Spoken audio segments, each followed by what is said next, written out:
Hey guys, Dion here. So, I'm at the University of Washington again, actually the Bothell campus. I keep having to go back so often. So, here's a really big update here. So Salim and I are essentially breaking away, but not really, from Operation Cold Front. So, here's how this is going to work, essentially. So, we're going to be posting teaser trailer videos on Operation Cold Front, and Operation Cold Front is going to be renamed as Black Bar. So please subscribe to our new channel. It's going to be called Salim and Dion, and it's kind of obvious what the wordplay is. You know, Salim Dion. People mention that kind of stuff all the time. So please subscribe. You know, the link in the description is going to be below as well. So yeah, please subscribe to the new channel. We're going to be doing videos pretty much every single day. So yeah, please, again, subscribe. Hey, I also just started a Venmo, a Patreon, a PayPal, and a Subscribe Star. Oh, and I also have Cash App as well. So please, if you like my stuff on my own personal channel at the DoseOfDion, please consider donating. I really appreciate it.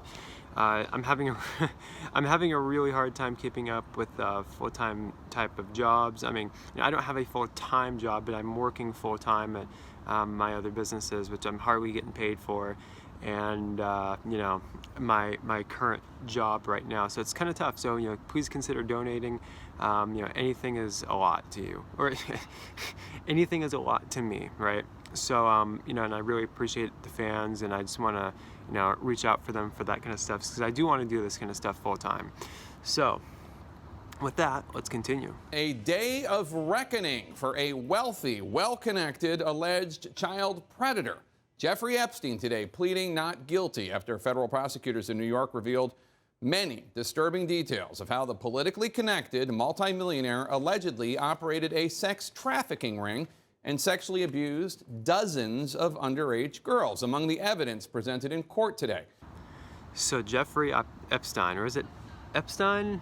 I don't know. Boy, he's in big trouble, and I actually kind of want to talk about this a little bit. I knew about this guy for quite a long time. You know, I kept hearing the name Epstein Island pop up every now and then. And it was interesting because I always knew that, like, he got charged with sexual assault for, you know, women and stuff like that. I knew as soon as he was charged the other day that he was going, or that they were going to somehow find a way to blame it on Trump somehow, some way. Because Trump said, I think he's a terrific guy in a tweet like a long time ago. Federal sex trafficking case against Donald Trump's old friend, Jeffrey Epstein. Now, sometimes the indictment of an old friend of Donald Trump's for sex trafficking has nothing to do with Donald Trump, but this is not one of those times.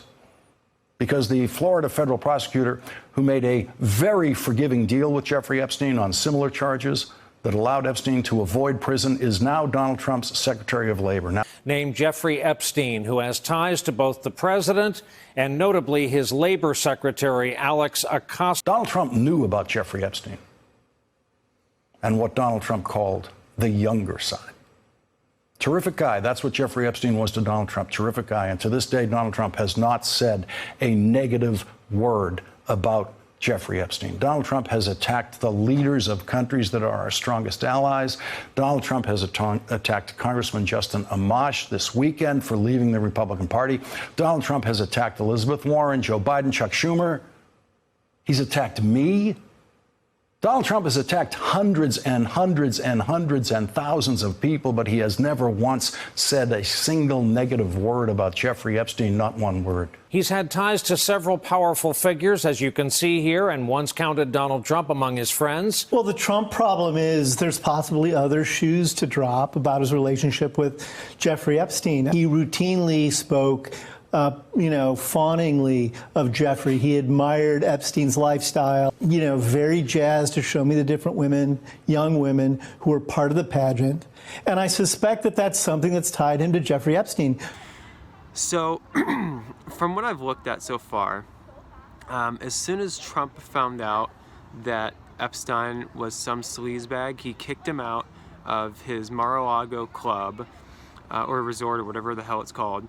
He also, went to the police and gave a statement or helped them do the investigation, and the police actually said that Donald Trump was very helpful in his statement or his investigation. I can't remember if they said investigation or statement, but I'm pretty sure it was a statement. And it's just interesting. I knew that they were going to attack Donald Trump for it because he said that one stupid tweet. And is really anybody surprised? President Clinton knows nothing about the terrible crimes Jeffrey Epstein pleaded guilty to in Florida some years ago, or those with which he has been recently charged in New York. In 2002 and 2003, President Clinton took a total of 4 trips on Jeffrey Epstein's plane, 1 to Europe, 1 to Asia, 2 to Africa, which included stops in connection with the work of the Clinton Foundation. Staff, supporters of the foundation, and his Secret Service detail traveled on every leg of every trip. But now, flight records show that Bill Clinton was with Epstein for, a lot of these flights to his island. First, about Bill Clinton, you were right. There are reports that up to a dozen or more flights he took on Epstein's airplane, which flies in the face of the former president's denial here. So that's certainly going to require a lot of scrutiny in the days ahead. Along with a ton of bold-faced names. Absolutely right. And I'm like, oh boy. So I'm telling you right now, if if Epstein commits suicide right before he, gives a bunch of dirt on the Clintons or gives a bunch of dirt on whoever else, any like politicians or whoever, then boy, like that will be evidence in and of itself. Like if he suicides right before he talks about that kind of stuff, you've got to be kidding me. So it's interesting to me because all of a sudden, like this is just happening, and then he's a sleaze bag, dude. Like it's unreal.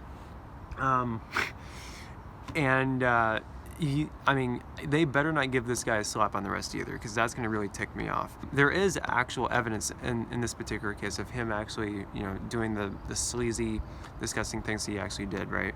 So,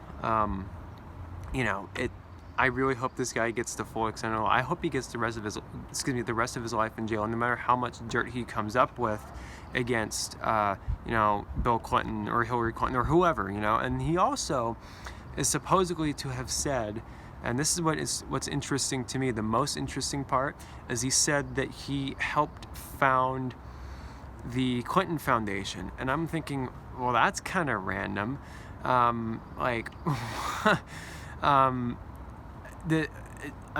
don't really necessarily understand, so he helped find, or he helped co-found the Clinton Foundation or help fund it or whatever, and which would make sense with how the Clintons are so incredibly rich now, because when they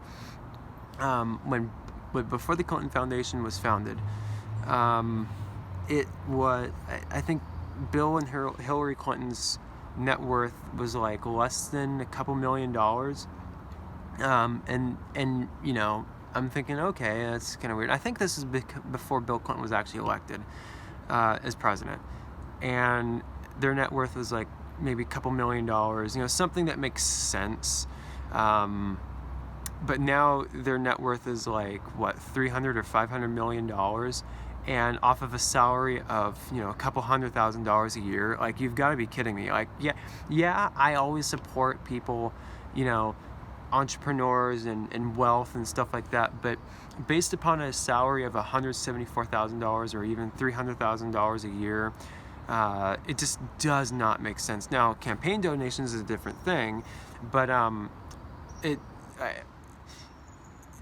it's a weird line, because Donald Trump, his net worth has actually gone down.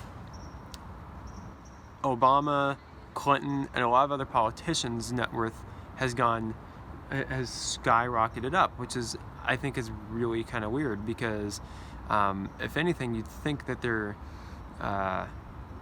net worth would either be the same or slightly higher or even slightly lower. There's something really weird going on with their campaigns, or their net worth is higher, like much higher than than when they started their political career.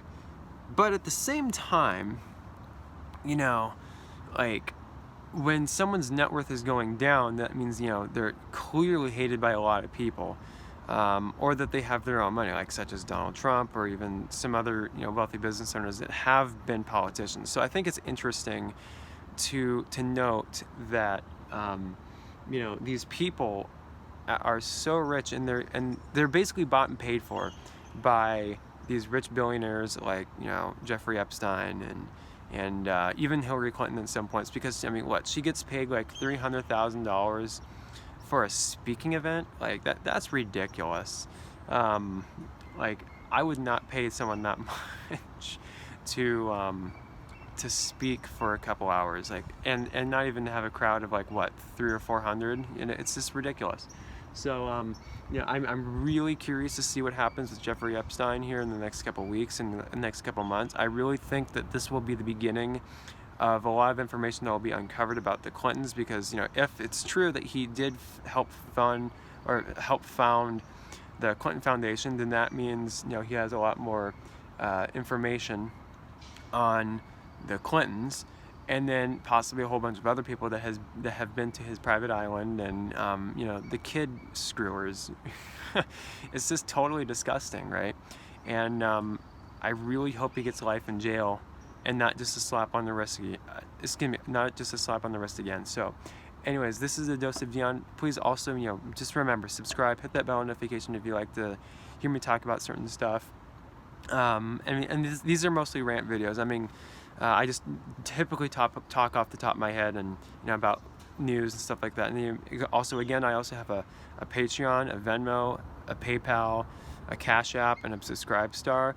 I'm figuring all that out right now. They're all linked, and all that kind of stuff. So any kind of donation would be extremely helpful. And I might be also considering doing some live streams once I hit 1,000 subscribers, and I can only do that if you guys help me get to 1,000 subscribers. I really want to make my own personal channel really big. In fact, actually, here's the really fun part. Salim and I have a little competition.